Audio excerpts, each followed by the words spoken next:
Hello and welcome back to episode number 13 of Inside the Vault, a Carolina Panthers podcast. My name is Ryan Smith, your host. This podcast brought to you by the Keep Pounding Podcast Network. Follow them on Twitter at KPPounding_FSSN. And this podcast is also powered by the Fans First Sports Network on Twitter. Follow them at Fans First SN. And wherever you get your podcast, you can rate and subscribe to the Tobacco Road Sports Radio YouTube channel at youtube.com/Tobacco Radio. Well, my latest guest here on Inside the Vault, he is the co-host of the Panthers Playbook podcast with Dennis Cox. He's also a sports anchor and reporter for WRAL in Raleigh. You can follow him on Twitter at Chris Lee TV. Thrilled to have him on. Chris Lee, welcome to Inside the Vault. How's it going, man? What's going on, Ryan? Thank you so much for having me today, man.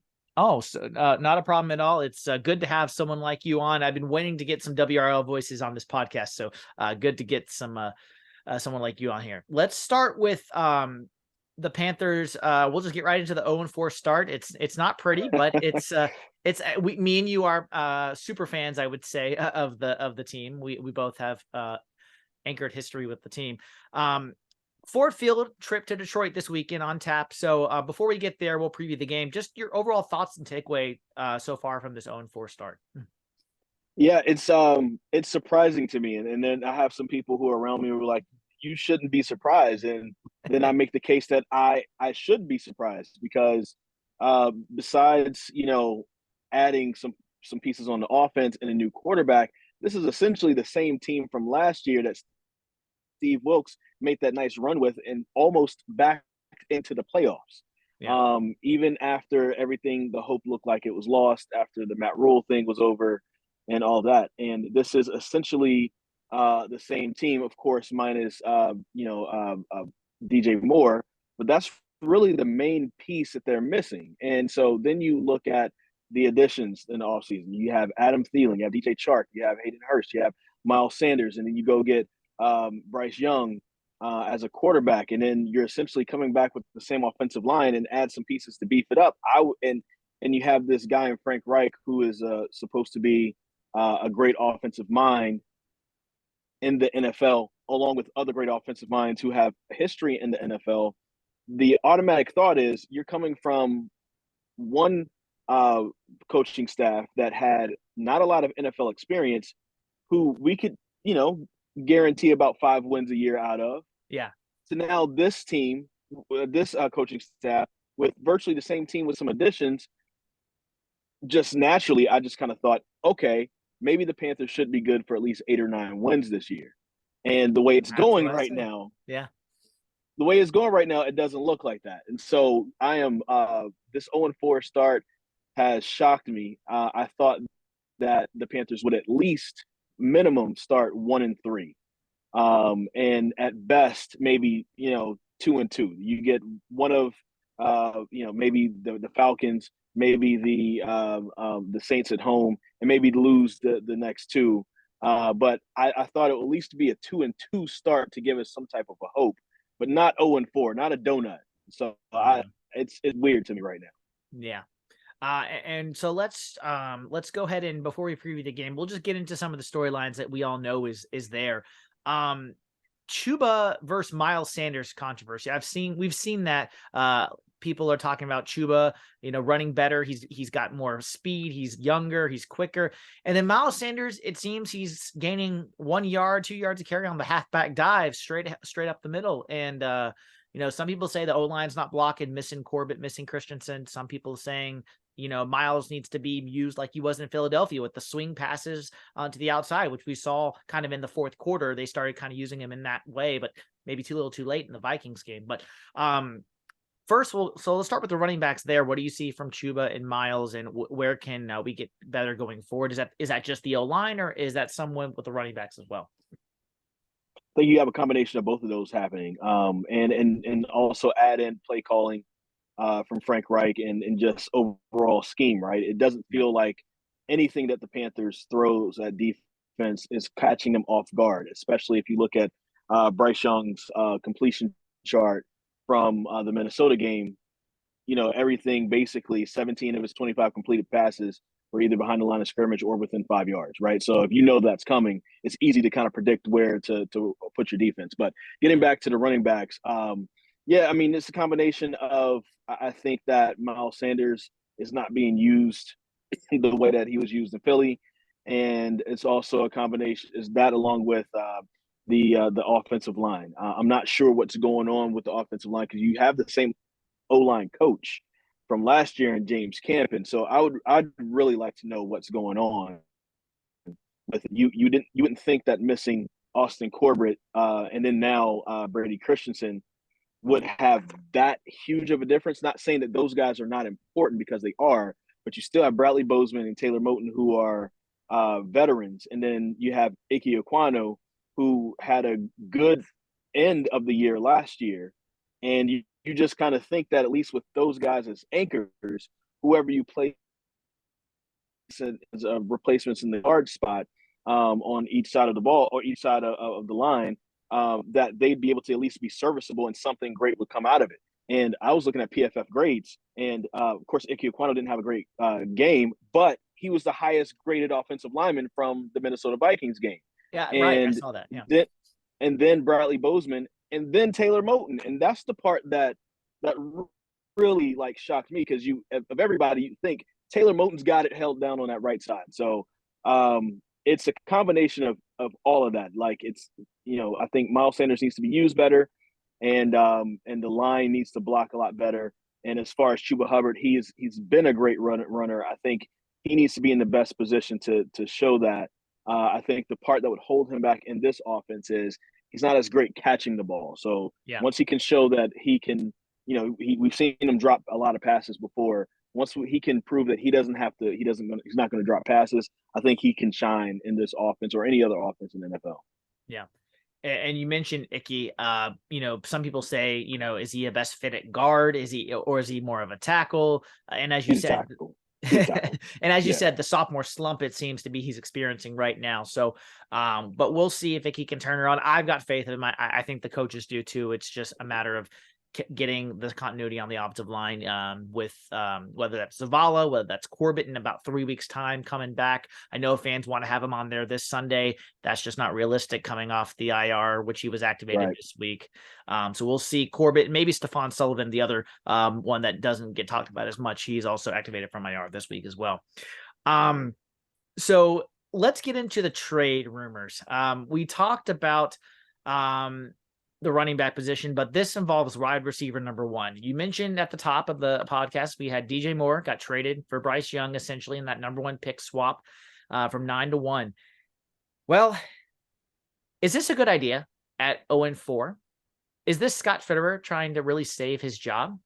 I mean, you got a lot of theories out there, a lot of people saying a lot of things.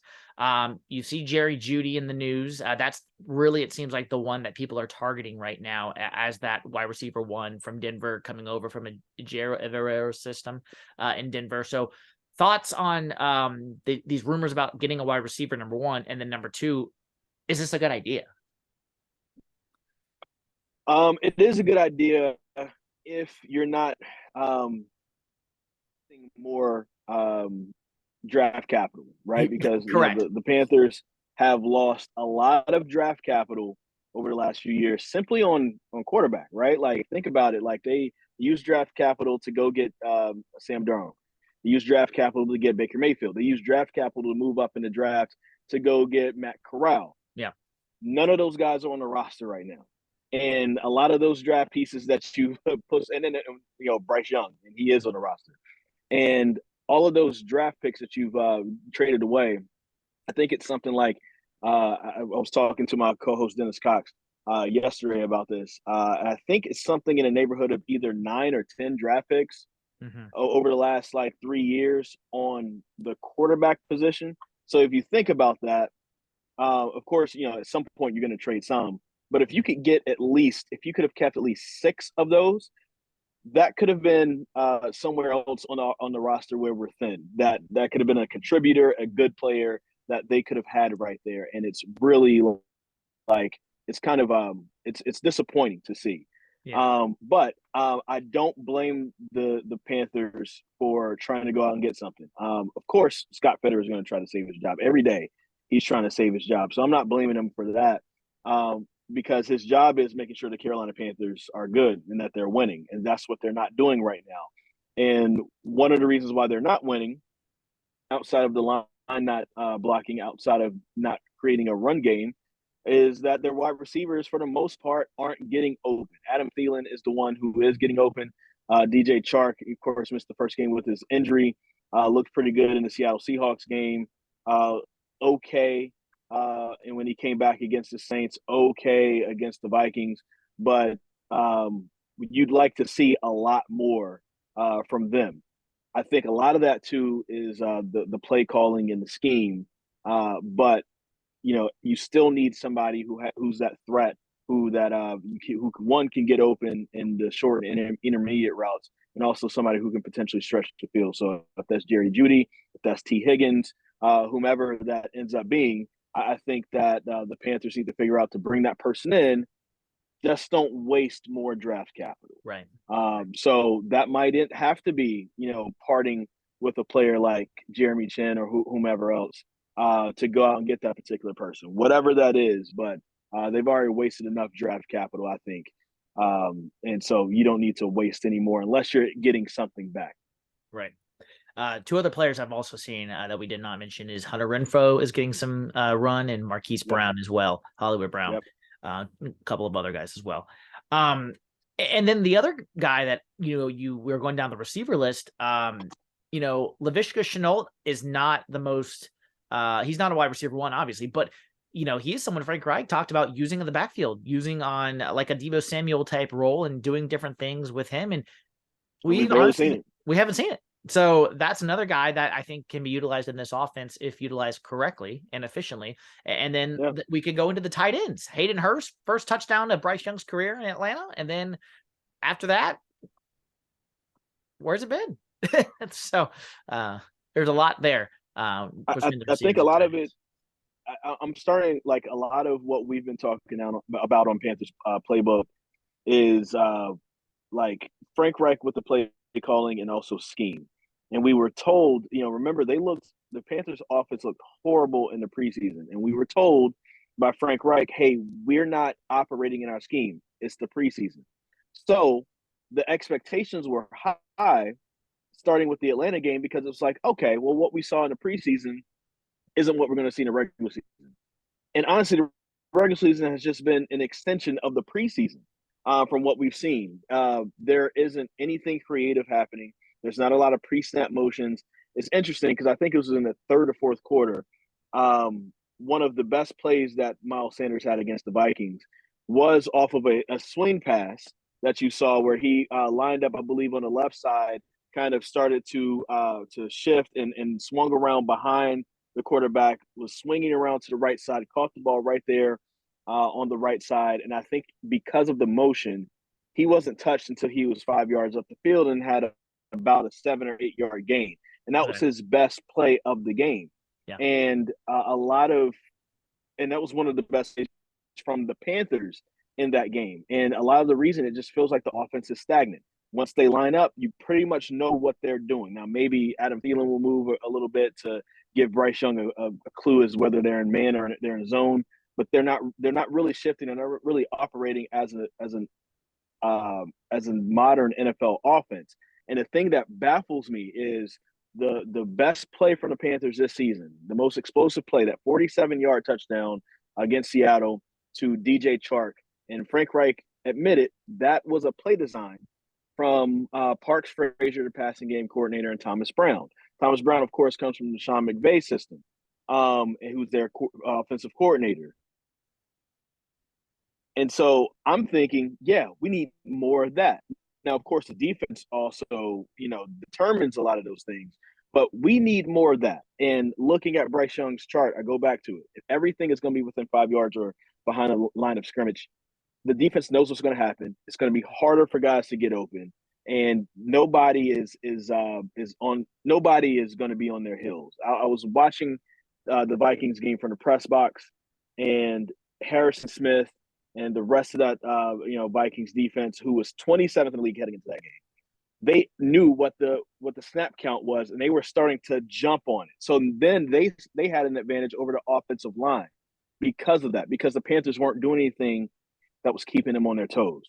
So I think a lot of their problems right now, we could talk about offensive line, we could talk about not having a run game, we could talk about receivers not getting open, but a lot of it is coming down to play calling and scheme. There's nothing that the Carolina Panthers are doing that's putting stress on defenses. And I think I would live better with the 4 losses if the offense looked creative.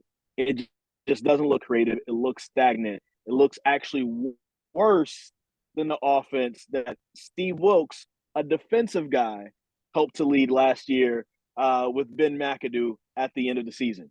Yeah. Very weird to me. Very weird what's going on. We'll get into that. We'll get into that here in a second.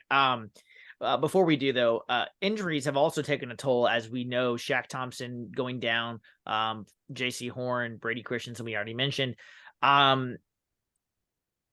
Who is that biggest impact player that has gone down for the Panthers, in your opinion, and has been the most detrimental to what we've seen so far?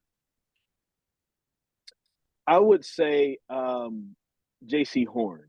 Yeah. Because we haven't had a chance to see what he is like for a full season since he's been drafted, and that is unfortunate. And we also saw, if you remember last year, like Horn was locking people down, and probably should be mentioned as a top 10 cornerback in the NFL.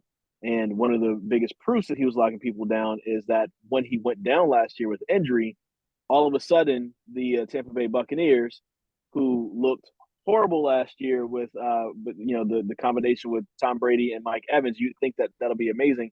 All of a sudden they had their best game against the Carolina Panthers when it was C.J. Henderson and Keith Taylor, as your cornerbacks. Right. So he had his best game. Mike Evans has his best game of the season. So I think J.C. Horn is definitely missed. It'll be cool to see him in his young career kind of start to establish as a lockdown corner. And I think it would have definitely helped in a game like this past Sunday against the Vikings, where the Panthers couldn't generate a lot of offense.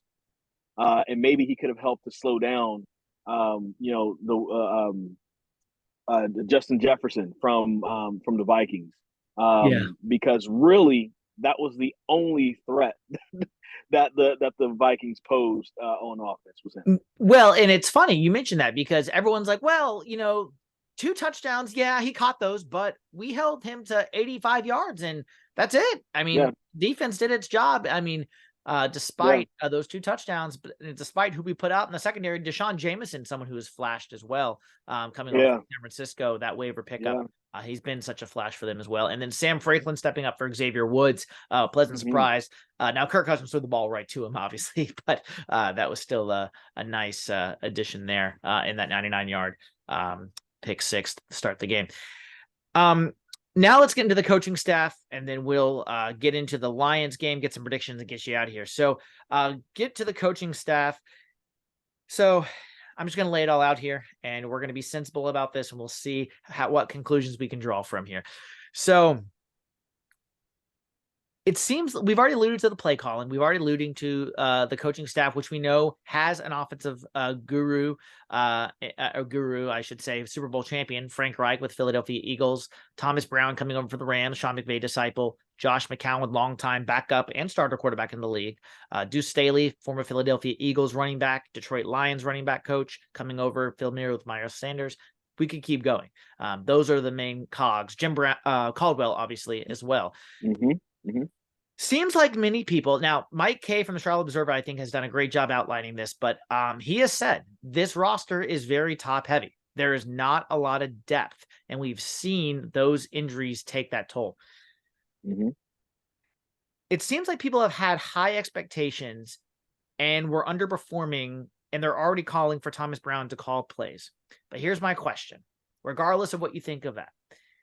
Did the Panther fans have unrealistic expectations, or were they misled? Or better yet, are the fans' expectations too much, given the changes that we had this offseason? New coach, new coordinators, new quarterback, Most of the entire offense is new, minus most of the offensive line coming back. Not only did you lose DJ Moore, you lost CMC.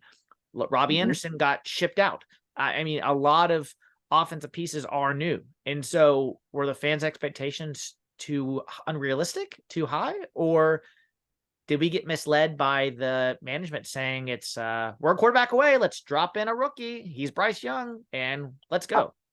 I'm leaning more towards misled by management, and I don't think that any Panthers fan should have expected a 4-0 start. But I don't think anybody in their right mind expected an 0-4 start. No. So, because of that, I wouldn't say that, Panthers fans being upset. And it's not even just because of that. It's also, again, what I said earlier, you could still be 0-4, but if you're out there scoring 30 points a game and the offense is moving and they're kicking butt, it's just that we can't figure it out on defense or something like that. I think fans will be okay because they realize this is a rebuild and this is some new things kind of happening. Well, but yeah, we've been in every game. That's the other frustrating thing. We've been in every game. Yeah, they've been in every game. But here's something else though that that makes me a little worried and frustrated is that if it weren't for Sam Franklin's pick six, 7 points. If it weren't for Kamu Grugier-Hill's interception at the end of the second quarter, which led to the 56-yard field goal from Eddie Pinheiro, which ended up being 3 points. Offense only generated 3 points versus the Minnesota Vikings. So you could say that the defense outscored the offense 10-3, right?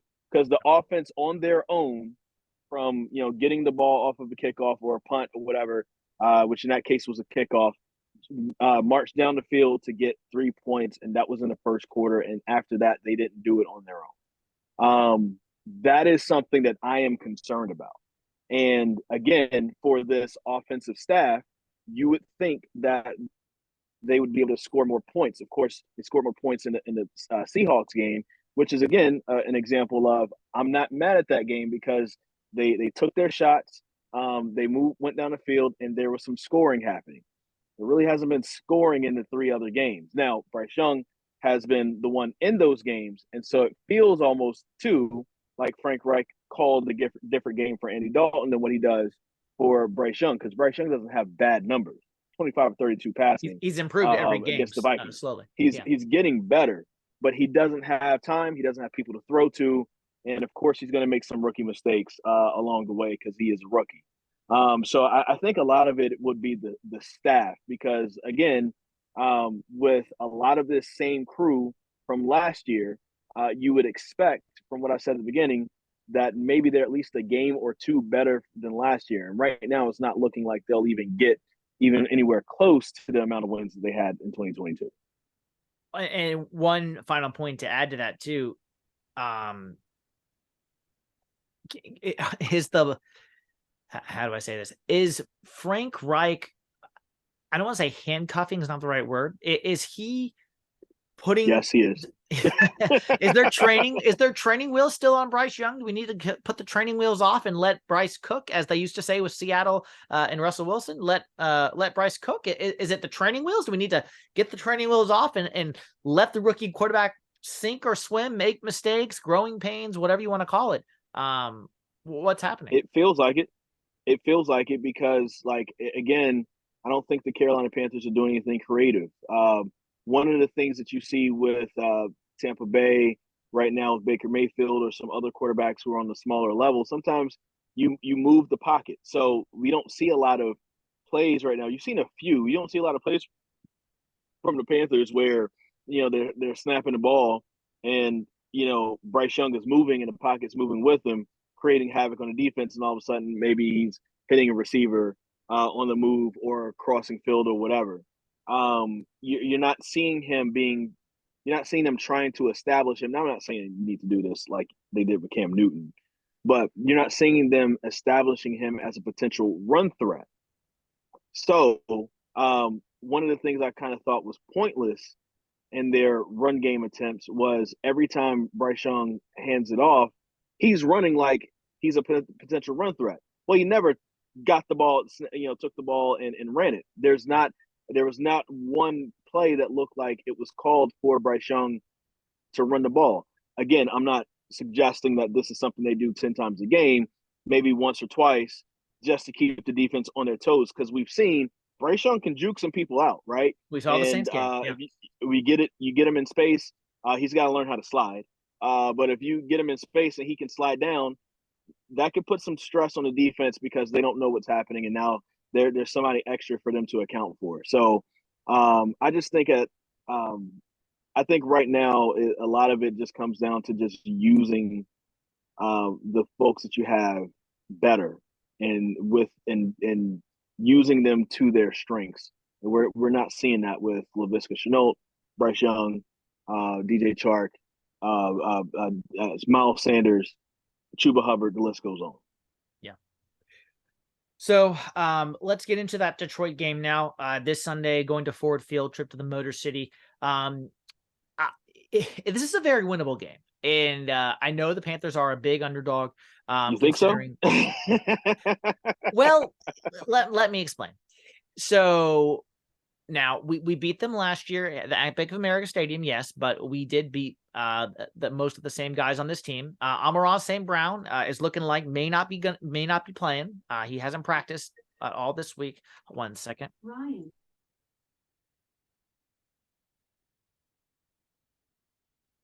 Sorry about that. And so we'll see if that's a big break for the Panthers there. But here's why I think it's winnable. If you can establish the run, if you can get your guys going, and there might be a guy named Tariq Cohen might be coming up this week. We'll see if he is able to come up and make the trip, and we'll get some speed into this offense. That's kind of why I think it's winnable. But at the end of the day, this might be the most Panther thing ever. We've seen this in the past where they win the games that they're not supposed to win, and yet they lose the games that they're supposed to win. So that's another reason why I think it's winnable, because it would be the very Panther thing to do. They've done that so many times in our fandom. So my question to you is 3 things that the Panthers need to change and do on Sunday to come out with a victory in the Motor City. I think let's start on defense, and that is going to be a short one. David Montgomery is looking good in the run game, and we've seen that if there is a weakness on the Panthers defense, it's their run defense. And it felt like more, but the Vikings were getting almost 6 yards per carry on Sunday. You're not going to be able to do that, and the Vikings just, for some reason, even though they were running the ball well, only possessed the ball for a little bit over 21 minutes. The Panthers had it 38 and a half, which is weird. A good team like the Lions, if they're running the ball that well, you're going to see time of possession flipped, and our defense is going to stay on the field and they'll be tired. And that's not going to look good for the Panthers. So I want to see that.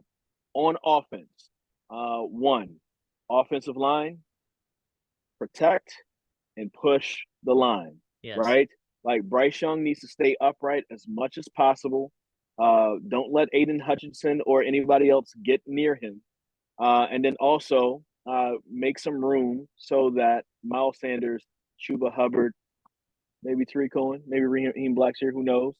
Maybe Laviska Shenault if he's coming out the backfield.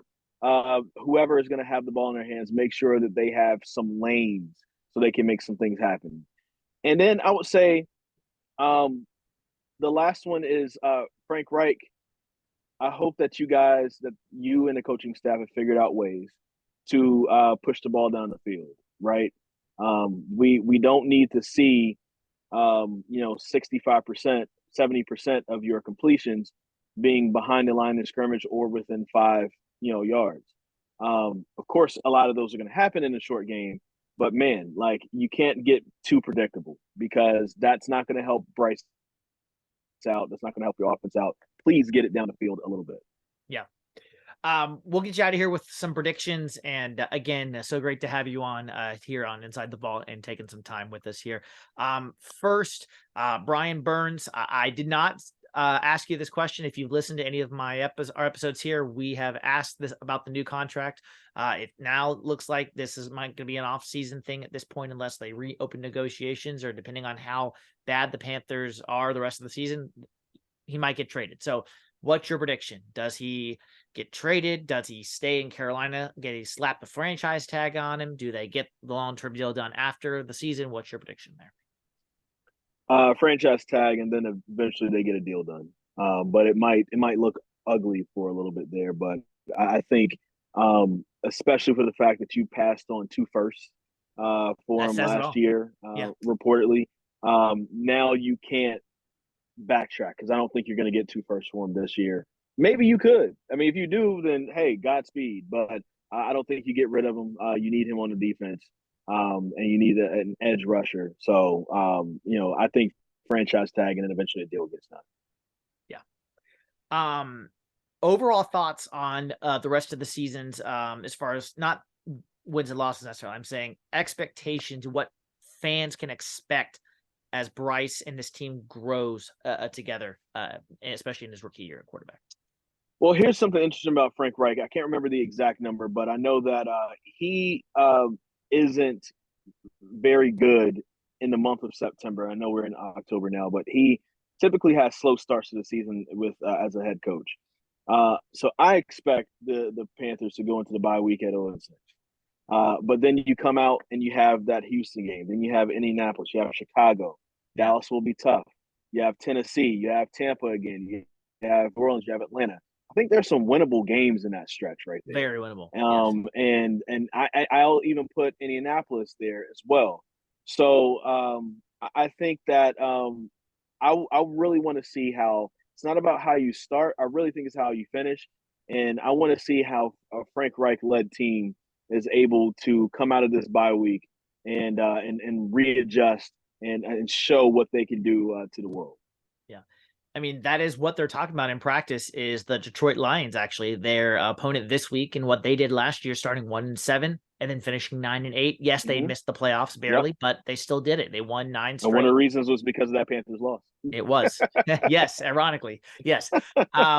So they're taking that inspiration from the Lions as they get prepared for this game.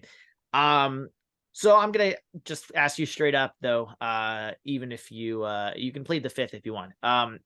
When is the next W on this schedule? When do you think that W comes? I think it has to come October 29th when Houston comes in town. Hopefully before then, but if not, then yes. Hopefully before then. But I think that by the time that game comes, if you don't have one, that has to be it.